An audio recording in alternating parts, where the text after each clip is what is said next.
Can you talk a little bit about drug development in space and the role that Varda is playing? And do you imagine that you're kind of a space company, but also a pharmaceuticals company? Are you a pharmaceuticals company that is a space company? What does it mean? Yeah, it's kind of this weird, unique beast because we're bringing two very different industries together.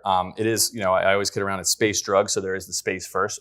We have to build the thing. It is very similar, I think, to the refrigeration analogy in the sense that when refrigerators were first invented, you could now use them to make things cold during the manufacturing process and therefore make drug formulations that you otherwise couldn't make because you can now make things cold, right? We are making this anti-gravity machine. Like when you think about our pharmaceutical customers, they actually don't care that we're going to space. We think it's awesome and it's altruistic and, cave paintings and don't get me wrong, I subscribe to that as much as the next person.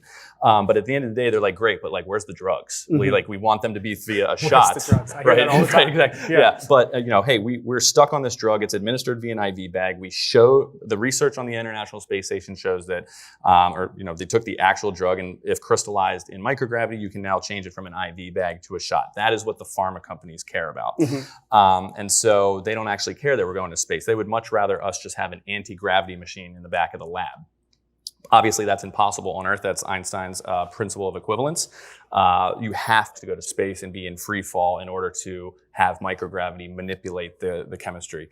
And so in this analogy, all the spacecraft we're building, the rockets, everything, pay no attention to that stuff behind the curtain. We are just offering an anti-gravity oven to the pharmaceutical industry.